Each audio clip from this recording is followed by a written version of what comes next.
Welcome to Healthcare by the Numbers, a podcast that uncovers what's driving healthcare transformation. Join us each episode as Caravan Health leaders interview the brightest minds inspiring healthcare innovation and discuss the numbers which have shaped their thinking. Welcome, everyone. I'm your host, Louise Yinug, Senior Policy Analyst at Caravan Health, and this is Healthcare by the Numbers, a podcast that explores the numbers driving change throughout our industry. To learn more about Caravan Health, this podcast, and to check out episodes of the show, visit caravanhealth.com. And be sure to sign up for our newsletter to be notified of future episodes. You can also visit our program page on Healthcare Now Radio and follow us on Twitter, LinkedIn, and Facebook under our username @CaravanHealth. Today, we're pleased to be talking with two guests from longtime Caravan Health client, Reid Health in Richmond, Indiana. Britany Swallow and April Coffin are both behavioral health experts at Reid Health, and we're looking forward to a conversation about their experience with accountable care and population health in a rural setting. My co-host for this episode is my colleague, Wei-Lin Huang, a clinical practice improvement manager and clinical social worker here at Caravan. Hi, Louise. Thank you so much for including me in the discussion today. Very glad to have you here on our first podcast together. This is an exciting day. At Caravan Health, we specialize in helping community health systems transform care delivery, save money, and improve care quality through accountable care. We've been working in rural accountable care since the very beginning and have watched our rural partners thrive through practice transformation and population health management. I'm looking forward to this discussion with Britany and April about how they manage behavioral health services at Reid. Welcome to the podcast, Britany and April. Thank you, Louise, and thank you, Wei-Lin, for having us today. Yes, we're excited to be here. Yes, we're excited to have you here. So Reid Health has been working with Caravan Health since 2015 and has found great success with the Caravan methodology. For those of you who are not yet familiar with Reid Health and April and Britany's work, Reid Health is a nonprofit hospital with a main 233-bed campus located in Richmond, Indiana, with several facilities in the surrounding community. Reid was founded in 1905 and today employs over 3,350 employees and over 200 healthcare clinicians.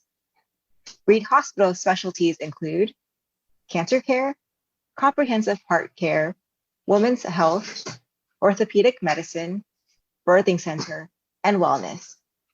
April Coffin is Reid's Director of Outpatient Behavior Health Services, a role that includes residential mental health and addiction services for adolescents and youth.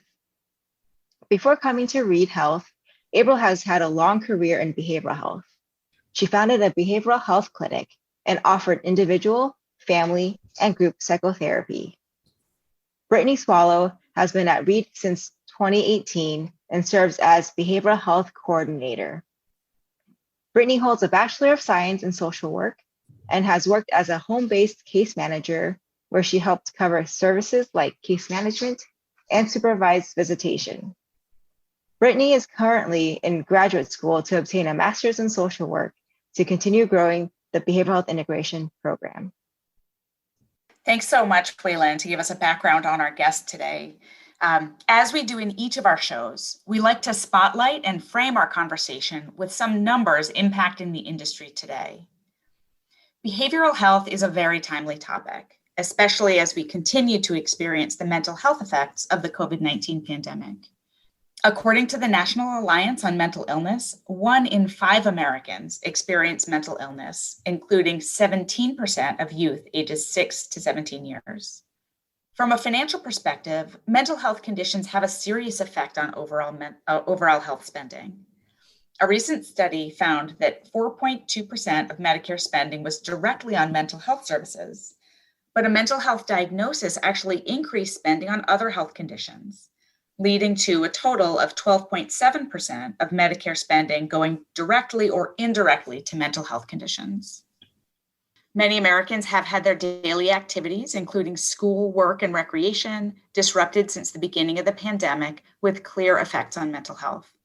A recent study from the Journal of the American Medical Association shows that 8.5% of Americans reported symptoms of clinical depression before the pandemic. So this has been an issue for a while. But this rose to 27.8% during the early months of the pandemic, clearly showing that this is an issue for many more people as they undergo this kind of stress. We do want to always say that the news is not all bad. We are in early June now as we're recording this, and COVID vaccines are now available for all adults and many adolescents in the US. In May, the CDC announced that more than 165 million people, or more than half of American adults, had received at least one dose of the COVID-19 vaccine. So those are the numbers. April and Britany, you're doing the work of improving behavioral health in Indiana. What numbers jump out to you? Well, let me start by stating that mental health conditions such as depression and anxiety is the third most common cause of hospitalization for those aged 18 to 44. And in 2020, 68.9% of adults with depression or anxiety did not even receive mental health treatment in Indiana, compared to 67.9% of adults in the United States. In Indiana, 19.9% of adults ages 18 and above reported symptoms of anxiety and depression and were unable to get in to see a counselor in less than 4 weeks' time. So the need for mental health care has increased due to COVID-19 pandemic as expected. And since the pandemic began, mental health conditions have been exacerbated and barriers to accessing care has worsened. So this leaves many people in need of mental health and substance abuse treatment. Throughout the pandemic, more than 3 in 10 adults have reported symptoms of anxiety and depression since May 2020. And in comparison, from January to June 2019, 1 in 10 adults reported symptoms. So we can see that that number has jumped up since the pandemic. From April 28th to May 10th, 2021, 27.4% of adults in Indiana reported symptoms of depression and anxiety, compared to the 30.7% of adults in the United States. And so I obtained some of these statistics from SAMHSA and the KFF Mental Health and Substance Use Disorder state data. Thank you for that. Those are some Indiana-specific numbers that we hadn't been able to get our hands on, and hearing your numbers and our numbers really do paint a picture of what's going on with mental health conditions, especially during this very challenging time. Can you tell us a bit about the behavioral health program that you're running at Reid Health? Sure. We'll kind of start off with the process of how patients get enrolled into the program, and then I'll go into a little bit of the areas of focus and then our current success rate. The process starts in a primary care office. Patients go to their primary care physicians. The patient can either identify that they have anxiety or depression, or the primary care will take note and ask the patient, "Have you noticed this?" From there, the primary care physician will ask if they're interested in working through the program, and a consent will be signed. A referral is then created and sent into my work queue, where I will then make contact with the patient within a week to 3 weeks. From there, I reach out and start services with the patient and their consent. Some of the things that we focus on include education about depression and anxiety, some of the common symptoms. I've seen with a lot of persons who have depression or anxiety that there's a stigma that how they're feeling is not normal, or they're being lazy, or they just can't get over it. And so I like to help them understand and normalize their depression and their anxiety, and also help them understand that this is a very common problem in the United States, and I would assume to say in the world. Outside of education, we also take a big focus on self-care. We talk about why it's important and types of self-care that can be utilized. Then we talk about coping skills that they currently use, and we talk about additional coping skills that they might be able to use. And we also focus on stress management. Many people with anxiety and depression going on tend to have higher levels of stress from what I have observed.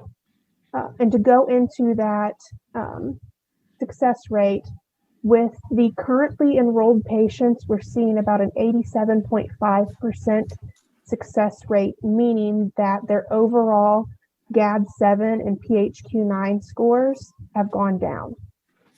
That's great. Can you just give us one or two sentences about what GAD-7 and PHQ-9 are? Sure. Because those are outstanding numbers. I mean, you hardly ever see 87.5% of anything in healthcare. So I want to hear more about what that means. Sure. So part of the program is using validated rating scales. And so we utilize the GAD-7 or GAD-7 and the PHQ-9. The GAD-7 is an anxiety screening that highlights some of the main symptoms that can be associated with anxiety.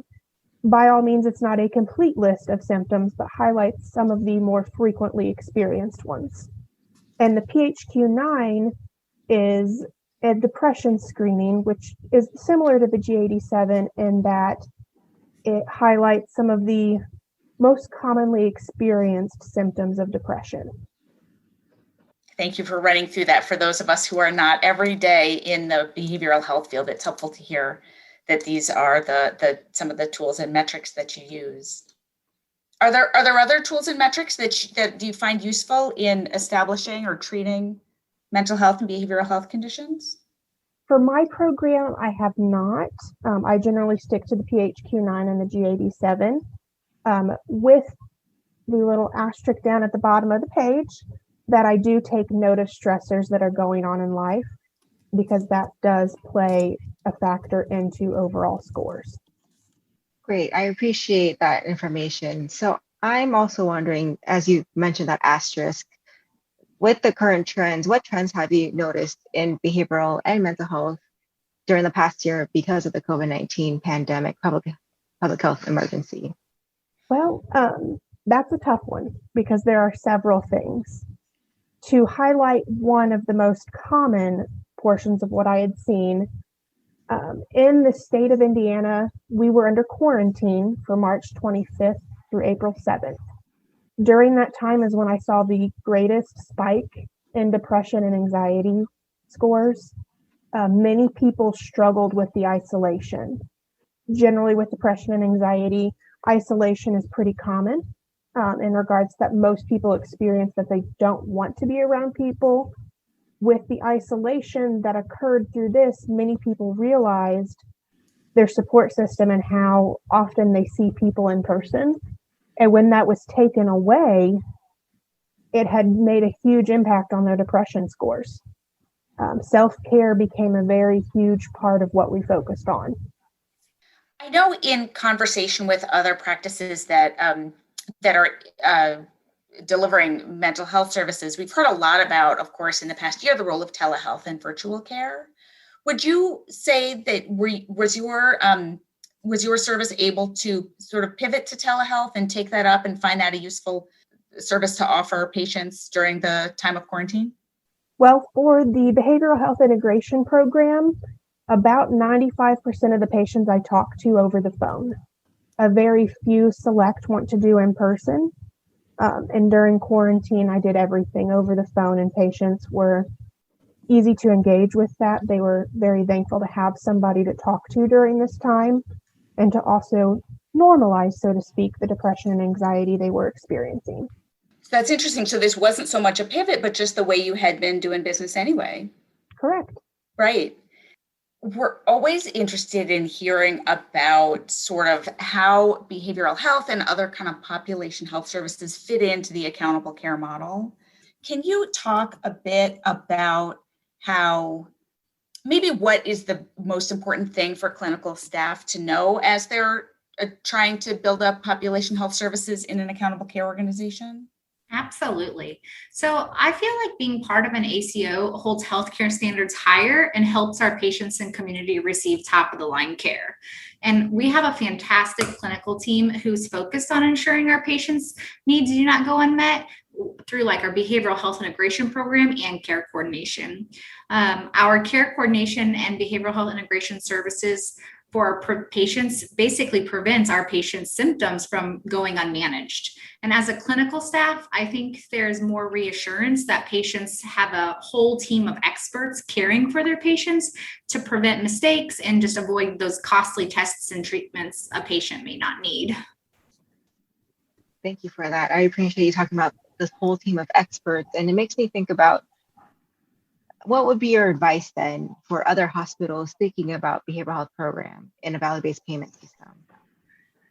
Well, we're fortunate that we initiated our program at Reid when we were already part of Caravan's Health ACO, and we continue to strive for excellence for our patients as well as keep the costs down. But belonging to a value-based payment system is not only a benefit for our patients, but also for the healthcare system as a whole. So as our care improves for our patients and costs go down, Medicare saves money, which in turn our healthcare providers and our ACO then get a share of those savings. So our care coordination program does a fabulous job at ensuring preventative services that are captured for our patients, but we definitely have seen success with patients who have both the care coordination and behavioral health integration services. So patients can actually have both of those services, and Medicare, you can bill the same procedure codes with both of those services in the same day. So we're able to add another expert to the patient's team to provide that multidisciplinary treatment team approach and improve our overall quality of life for our patients. So you're really talking about the role of team-based care and making sure that everybody on the care team who needs to is able to touch the patient and provide the services. Absolutely. It's definitely a multidisciplinary team approach. And I think especially when we look at behavioral health, that's been our concept for a long time. But in a very big healthcare system, it is crucial to have all these experts surround a patient just to make sure their needs are met and they don't slip through the cracks. I appreciate that. So I'm wondering then, I think this is a great segue to asking about, do you have a patient success story or one that you would like to highlight for the good work that you do and that you have done? Absolutely. When thinking about the program, I'm very, very blessed to have watched several people get to a point where they felt that they could manage their symptoms on their own. It always is great to know that they're able to get to that point and to know that I was part of that process. One that really sticks out in my mind, it was a patient that had the referral for anxiety and depression. They had started out with their baseline scores. They scored an 18 out of 27 on the PHQ-9 and a 13 out of 21 on the GAD-7. Throughout working together, we focused a lot on stress management, strategies to help assist with some of the main symptoms that they were experiencing, and also the importance of self-care and how to implement self-care on a regular routine basis. I'm very, very happy to say by the end of services, both scores were down to 0. It is a very good news story.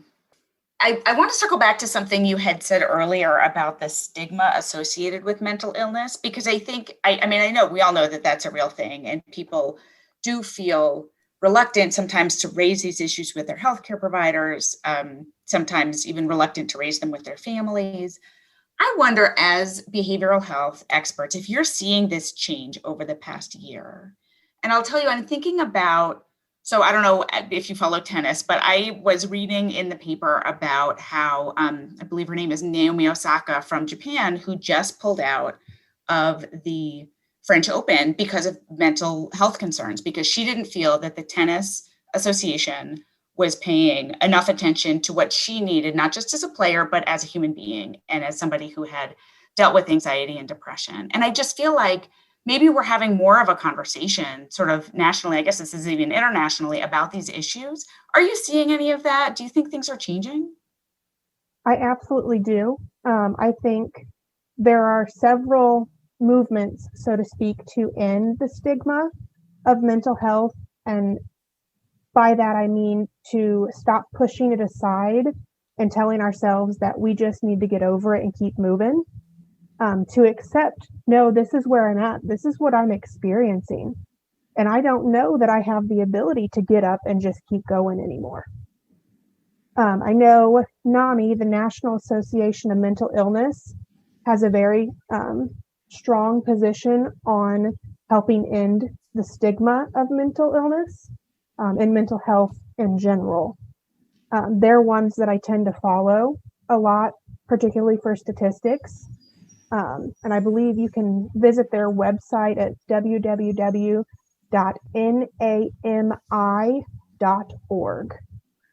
for even more information.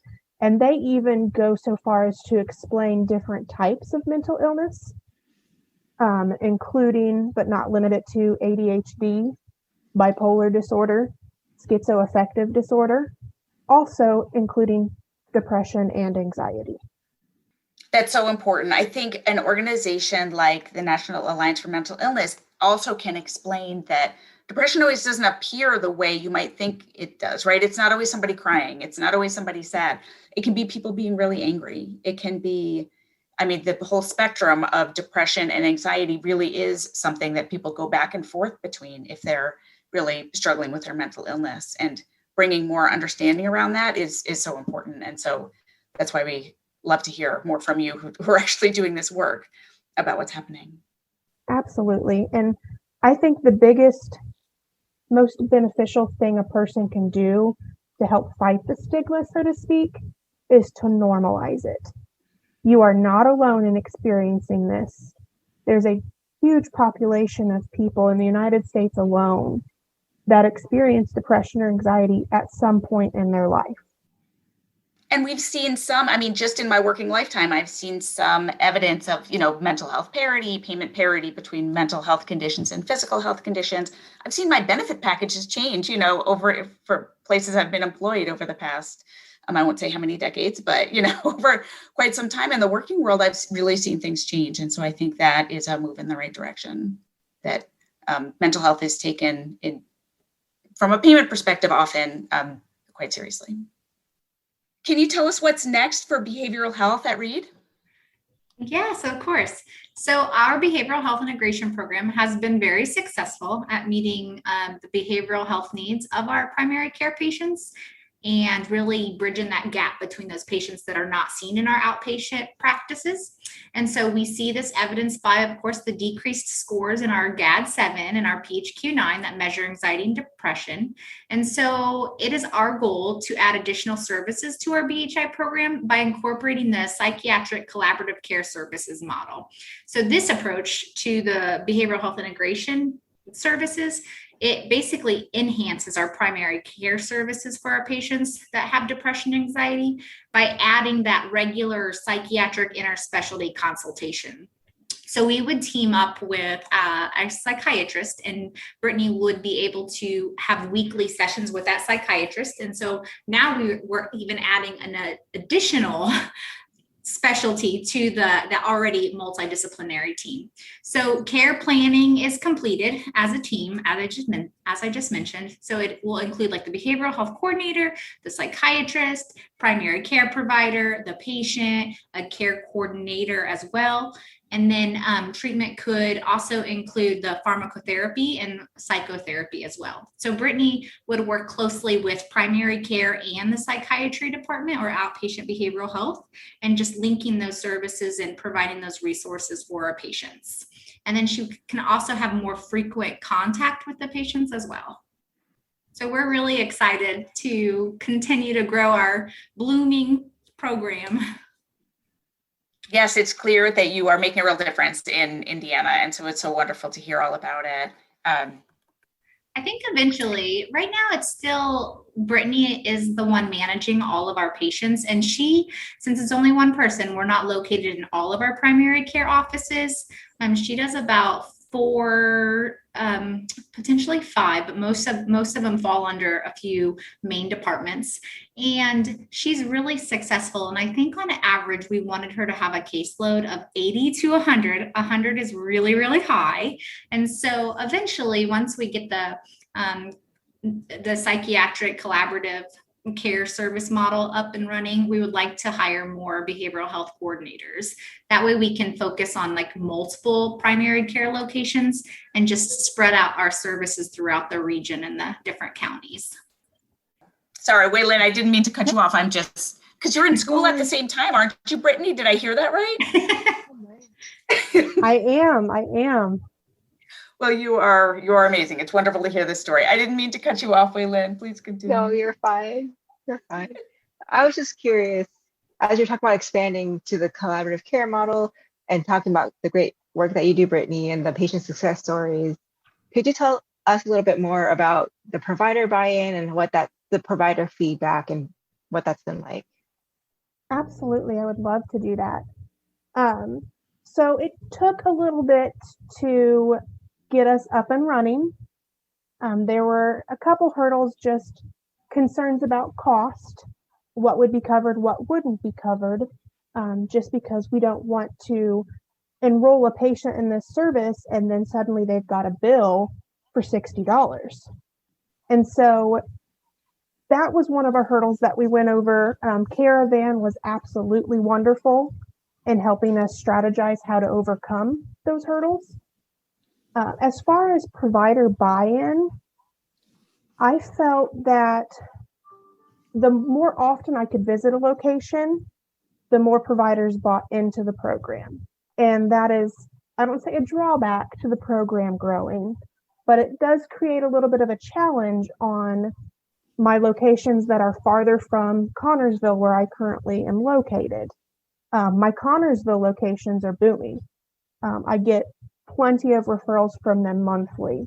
My practices that I help cover in Richmond don't supply as much. And I think it's one of those out of sight, out of mind things. I still do try to check in pretty frequently with the practice supervisors over each of those areas, just to remind them, hey, I'm here. If patients need this service, please refer them. If you have any questions, please let me know. And to kind of go into a little bit, as April is the director of Outpatient Behavioral Services, the referral code that they utilize for my services is different than the code that is for Outpatient Behavioral Health. And so I created a cheat sheet for all of my practices so that they could understand the difference between the services and also who the services are provided to. With Outpatient Behavioral Health, adolescents are served. With the Behavioral Health Integration Program, it is 18 years or older. I wanted to I know we're coming to the end of our time here. I wanted to thank you both. It's been a pleasure having you here on Healthcare by the Numbers. Before we wrap up, are there any other thoughts or comments or things you want to communicate about your program? Well, we're just really appreciative for you having us today, and we're pretty excited to share more information about our behavioral health integration program. We hope that more healthcare systems will offer these services after listening today and just seeing the benefits that it offers our community and our patients. And we're always willing to share our successes and hurdles, so we have no hidden secrets here. So we just invite others to reach out if they have any questions. That's a very kind offer. Thank you so much. So for our audience, if you'd like to hear more about Reid Health and their work, you can find them at www.reidhealth, that's ReidHealth.org.